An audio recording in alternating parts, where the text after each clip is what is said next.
Hey guys, I am going to do a transparent Saturday because I think there's a subject we need to talk about. We are on or in the throes of more information coming out about our brother who was murdered. And so this is not about that, but I do want to say a couple of things speaking to my African American sisters, Black sisters, however you like to be identified. I want to talk to us for a minute, and I would love my Caucasian sisters to come on into the room. This is for the women. I want to talk about how we are identifying. I'm a part of a community, Girl Trek, and they do a thing called I Am the Daughter Of. And I think it's so important for, especially us as African American women, to remember who we are the daughters of. That goes for your own mother, her mother, her mother's mother, her mother's mother's mothers. Your line it's so vital to remember who you are the daughter of. And even if it's a tragedy, or even if it's hard, pain-ridden, even if it's dysfunctional, whatever that is, identifying with who you are the daughter of versus looking to the community, looking to others to get that identity, to get the approval for you to just be, rather, not your identity. To get that approval, it seems like we're searching so hard for validation and for others, particularly my Caucasian and Hispanic, and even we'll put Chinese or whatever sisters, to feel what we feel, and we're going to be disappointed every time. I don't know about you, but I have some great Caucasian sisters, but I am clear that when I talk and in the discussions and when I bring my hurt and my pain to them, they are coming from a perspective of them. They cannot feel, they do not see it through the lens of us, because they are not Black women. And I think some of what we are going to have to reconcile within the sisterhood is that this is not trying to get the approval of others. This is trying to get you to understand, who we are, not trying to be who we are, not trying, none of that, but trying to understand where we're coming from, just as we understand that there are limitations into your scope of this, because you are not living as a Black woman. If that's the first thing. I think there's so many frictions and so many friendships that get broke.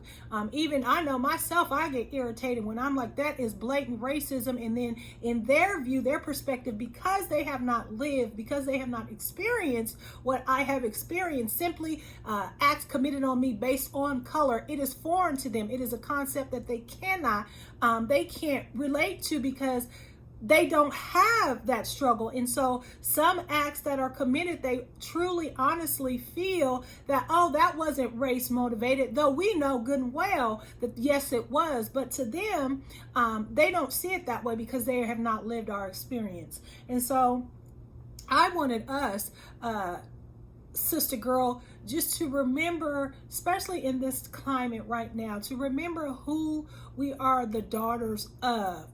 If you think about civil rights, if you think about all of the great movements, it was women, it was African American women who drove that. Yes, we had help. Yes, Caucasian. Yes, different races. Yes, different statuses, socioeconomic statuses. Yes, government. And the politics played a part, of course. Yes, all of those pieces played a part, but the groundwork or the drive of that was the Black woman. Slavery, it was what? It was the woman that stood up, managed to thrive in, build, raise children, and all that not being accepted, not being validated. And so we have to remember whose daughters we are. And I believe that if we think in your own particular line of whose daughter you are, I think that will give you a strength that comes from being who you are. God made us Black women. And everybody can say, I don't see no color. I don't know why not, because I'm not Caucasian. I'm not Italian. I'm not Scottish. I'm not British. You know what I'm saying? I am a Black woman. And so if God made it that way, he made it different for a reason. And so I identify as a Black woman, and I don't think there's anything wrong with that. It is a description. It is a part of who I am.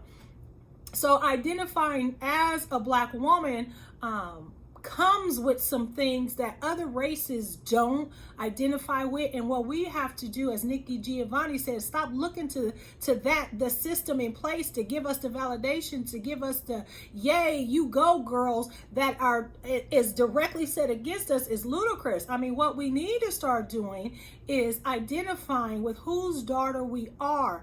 They have historically, Black women have done that, and we've made great strides, and we've made great connections, and we've connected with Caucasian, Spanish, Latino, all the different Chinese to get work done as who you identifying who you are. You don't have to lose that to become more appealing. How can you become appealing to something that thinks that you're not? The goal is not for get the kudos and get the validation to say that you're okay. It's to know I am the daughter of, which is why I am okay. And so, as I said all that to say, I wanted us all to take a minute and just soak in the fact of whose daughter you are. It is easy to start feeling pain with our identification as Black women because of what we see happening to the Black family, the Black man, the Black son, the Black nephew, it can take its toll. And I will be honest, it has taken a toll on me. But as I think about whose daughter I am, I cannot help but to sit up a little straighter. I cannot help but to, in Maya Angelou's way that she explains the phenomenal woman, own that, because I am the daughter of someone. And I'm just going to start this off, and I would just love for everybody, and join Girl Track if you can. It's a community that you can find it on Facebook. It's great. But I am the daughter of, for us to get the strength that we need to function and get through these tumultuous times in the United States of America. And so in reflecting about who I am the daughter of, I am the daughter of Sharita. And some of us can't go back that far, and it's okay, because as I tell you who I'm the daughter of, you will get the gist of what I'm saying. And you can do that for your own self and gather strength from that which God ordained us to be, these daughters to these women. And so he did that for a purpose. He knew where we was going to live. He knew what was going to be against us, and yet he made us that anyway. And so as we take strength, as we remember and reflect, we don't park there, but we can get our strength from there. And so I am the daughter of Sharita. She has, in recent years, she has epitomized to me the very essence of strength. And I say that because typically in society, she would be one that the world would think